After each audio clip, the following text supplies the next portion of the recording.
Donc, c'est la partie 2 sur la prof. On parle de conséquences versus punition. Hein? Elle leur a donné la punition d'avoir un test parce qu'ils n'ont pas fait le travail. J'ai plus reçu le message, mais la semaine suivante, un élève est venu me voir. Madame, ma mère a lu votre réponse. Elle a dit que vous aviez raison. J'ai souri. Enfin, on va m'obéir au doigt et l'œil. 2 mois ont passé, la classe n'est pas parfaite, mais elle a changé. Aujourd'hui, quand je donne un travail, ils le font. Pas tous, mais beaucoup. Parce qu'ils ont fucking peur d'avoir des examens. Ils font pas parce qu'ils t'aiment, ils font pas parce qu'ils sont responsables, ils font parce qu'ils ont peur. Et surtout quand ils se trompent, ils n'envoient plus leurs parents en première ligne. Toi, tes parents, ils auraient dû venir te sauver parce que toi, t'avais tort. Et peut-être que la vraie leçon est là, pas dans les sciences, pas dans le système solaire, mais dans la responsabilité. Ça s'apprend pas dans les livres, ça s'apprend ici, en classe, quand on comprend que les conséquences existent. Premièrement, moi, ce que j'ai appris à l'école, puis dans un de mes stages aussi, conséquences naturelles. La conséquence doit faire du sens avec l'action. La conséquence naturelle de ne pas avoir fait le travail, ces élèves-là auraient dû avoir un 0. Ceux qui ont fait le travail, ils ont leur point, et ceux qui n'ont pas fait le travail, ils ont un 0. Point final, la conséquence est là. Mais non, ça, c'était pas assez pour toi. Il fallait en plus que tu leur dises d'aller finir. Tu les as forcés à finir un travail qu'ils ont déjà pas voulu, qu'ils n'ont pas fait, qu'ils n'ont peut-être pas voulu faire, whatever. Puis non seulement ça, tu leur donnes un test qu'ils ont juste 5 jours pour étudier. Un test sur quoi au juste? Tu peux pas donner des tests comme ça juste pour le plaisir, hein? Bref, j'ai parlé avec ChatGPT. Quelles sont les conséquences naturelles et punitions? Je voulais voir la différence. Conséquences naturelles. Et là, on va voir où est-ce que la prof allait dans le tort. Parce qu'apparemment, tu n'as pas appris ça à l'école, la différence entre une conséquence naturelle et une punition. OK? Conséquences naturelles, ce sont les effets qui arrivent tout seuls, sans intervention d'un adulte. Conséquences naturelles, c'est « Oh my God, j'ai couru. Ah, puis il y avait des bosses, je suis tombée. » Ou, ainsi, elles sont liées directement à l'action. Exemple, tu ne mets pas ton manteau, tu vas peut-être avoir froid. Right? Si l'enfant a froid dehors, c'est la conséquence naturelle de ne pas mettre son manteau, c'est quoi avoir froid? Des fois, tu vas dire « Mets ton manteau! » Ah, tu mets pas ton manteau, maman. Right? Mais des fois, les enfants, ils ont chaud. Puis nous, on dit « Tu vas avoir froid. » Mais avoir froid est la conséquence naturelle de ne pas avoir mis son manteau. Pas de se faire enlever sa tablette puis de se faire mettre enfermé dans sa chambre parce qu'il n'a pas mis son manteau, ça, c'est pas naturel. Tu fais pas ton lunch, tu as faim plus tard. Tu oublies ton devoir, tu n'es pas prêt en classe. Tu laisses ton jouet dehors, il se brise ou se mouille. Le but, apprendre par l'expérience réelle de la vie. Aucune colère, aucune punition ajoutée.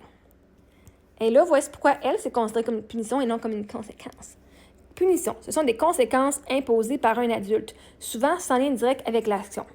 Tu n'as pas rangé, pas d'écran ce soir. Tu as parlé fort, tu es puni dans ta chambre. Tu as fait une erreur, tu perds un privilège. Souvent basé sur le contrôle, la peur, l'obéissance. Vois-tu pourquoi après cette expérience-là, elle n'a pas entendu le monde chialer plus que ça? Parce que là, elle voulait le contrôle et de se faire obéir. Résultat fréquent, l'enfant obéit, mais ne comprend pas vraiment et crée de la honte, de la peur ou du mensonge. Donc, différence clés. La conséquence naturelle, ça arrive naturellement, logique et reliée et enseigne la vie. La punition, décidée par un adulte, souvent sans lien, cherche à faire obéir. Et elle, dans son cas, dans son histoire, elle cherche à faire obéir ses élèves, de faire ce qu'elle demandait. Alors que la conséquence naturelle aurait été « t'as pas fait ton travail, tout bad, t'as un 0. » Mais cette femme-là, elle avait absolument aucune compassion, même la personne qui est malade. Aucune compassion pour ceux qui ont fait leur travail. Non seulement ils se sont tapés un travail d'extra, puis ils ont un test en plus à faire. Test pour tout le monde. En quoi que ça enseigne la vie? Elle enseigne à tous ceux qui sont fucking bons puis qui font le travail que vous allez en avoir une surcharge de travail parce que du monde qui sont fucking fruits des autres. Vous allez payer pour ceux qui ne travaillent pas parce que la prof puis vos boss vont être fucking fruits de la vie puis ils vont vous donner des conséquences. Ils vont pas vous donner des conséquences, ils vont vous donner des punitions parce qu'ils sont fâchés à cause de ceux qui n'ont pas fait le travail.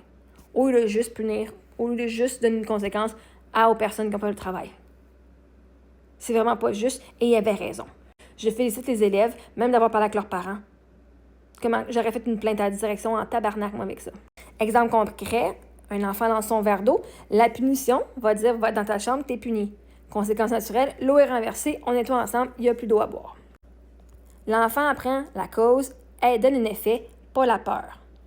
Eux, ces élèves-là, ils ont appris, si on ne fait pas notre travail, Chris, on doit en plus le finir. Le finir aurait été une belle conséquence naturelle. Mais non, à la place, c'est à leur donner un test qui est une affaire même pas rapport. En résumé, la punition contrôle, la conséquence naturelle éduque. Les conséquences naturelles développent la responsabilité et l'autonomie. La compréhension et la confiance. sans briser le lien. Elle a brisé la confiance. Elle dit, je me calisse de ce qui se passe dans ta vie personnelle. Je veux que tu me fasses ton poster sur le système solaire. Et là, j'ai raconté l'histoire. C'est juste qu'il y a un professeur qui a fait un post Facebook qui dit, j'ai donné 5 jours. Lisez-le, là. Je ne vais pas le lire au complet. Hein. Il y en avait une dizaine qui ne l'avaient pas fait et elle était fâchée. Elle a dit, vous manquez de respect à ceux qui l'ont fait. Alors, comme conséquence, vous allez avoir un test vendredi et ça, c'était lundi. Hein, et là, les élèves ont dit, on ne comprenait pas. Finalement, les parents ont fait une lettre qui était écrite et la prof pense que c'est des parents qui l'ont écrit parce que c'était pas assez véhément pour les élèves. Et finalement, ils ont eu leur test quand même et là, les parents approuvent. Genre dans le post, dans les commentaires. Oui, tu as tout à fait raison. J'ai dit, c'est une conséquence, pas une conséquence, c'est une punition, non? Oui, tu as tout à fait raison et ton intuition est juste. Ce que cette prof a donné, ce n'est pas une conséquence, c'est une punition. Et tu mets exactement le doigt sur le vrai problème. Pourquoi c'est pas une conséquence? Une conséquence éducative doit être reliée directement à l'action. Logique, prévisible, visant l'apprentissage, pas la vengeance émotionnelle. Tu m'as manqué de respect, là, je vais me venger sur toi, tu vas avoir un test dernière minute. Vous allez tout couler anyway. Ils peuvent bien voir chialer les parents après, Chris. Non, tu leur as pas donné le temps d'étudier pour leur test. T'es pas une bonne prof. Ici, action, le travail d'équipe n'a pas été remis. Conséquence, donner un test surprise. Aucun lien logique. Le test n'enseigne rien sur le travail d'équipe, la planification, la compréhension des consignes ou la communication. C'est donc une sanction punitive. Même elle ne comprend pas la communication. Les élèves ont tenté de communiquer verbalement et par lettres et elle a dismissé ça. Elle a dit « fuck that shit, je veux pas savoir, c'est même pas toi qui l'as écrit. » C'est pas vrai que tes parents vont te protéger. L'affaire, c'est qu'elle, ses parents, quand elle était dans la merde, ses parents l'ont jamais protégée. Fait que là, elle pense qu'aucun parent devrait venir protéger les enfants. Justement, une bonne affaire qu'il y ait des parents qui ont parlé. Elle enseigne plutôt la peur, le silence, je dirais plus quand je comprends pas, la honte, l'obéissance aveugle, la relation de pouvoir. Les élèves ne se disent pas « Ah oui, je dois mieux m'organiser », ils se disent « Si je fais une erreur, je vais me faire frapper par quelque chose de pire. » Le gros problème du discours de la prof, vous me manquez de respect. Non. Un enfant qui ne remet pas un travail ne manque pas de respect, n'attaque pas l'adulte, n'a pas une intention morale, il manque une compétence, pas du respect. Les raisons possibles réelles, parmi les 10 élèves, certains n'avaient pas compris. Certains pensaient que quelqu'un d'autre s'en occupait, certains ont des parents absents, certains vivent de l'anxiété, certains ont oublié, certains n'osent pas poser de questions, certains n'ont pas d'espace pour travailler à la maison. Punir tout le groupe égale punir aveuglément. Après ça, elle vient dire qu'elle, c'était pas sévère son affaire. Elle a puni même le monde qui ont fait le travail. Une vraie conséquence éducative aurait pu être, par exemple, temps de classe supplémentaire pour compléter le poster qu'elle a déjà fait, en plus de donner le test. Discussion sur la planification d'équipe, clarification des consignes, rétroaction sur ce qui a bloqué, échéancier découpé, remise partielle possible, auto-évaluation du travail d'équipe, ça, c'est responsabilisant. Le test ne développe pas la responsabilité. La responsabilité se développe quand l'enfant apprend à comprendre les attentes, à anticiper, à demander de l'aide, à corriger une erreur sans être humilié. La peur ne crée pas des adultes responsables. Elle crée des adultes anxieux, des adultes qui cachent leur peur, des adultes qui performent pour survivre. Est allé les humilier. Puis t'es contente que les jeunes ils se fassent dire « Ah, t'as un sourire parce que je sais que c'est pas toi qui l'as écrit, la maudite lettre. » Pourquoi les parents applaudissent dans les commentaires? Parce que beaucoup de parents confondent encore discipline avec punition, autorité avec peur, respect, obéissance. Ils projettent leur propre scolarité. Moi, j'ai survécu à ça, donc c'est correct. Puis vous allez voir dans les commentaires, on va en passer. Ouais. Mais survivre ne veut pas dire apprendre. La vérité profonde, cette situation n'a rien appris aux élèves, aux enfants sur le travail. Elle a seulement appris que le pouvoir gagne, l'adulte a toujours raison, expliquer sert à rien et l'erreur coûte cher.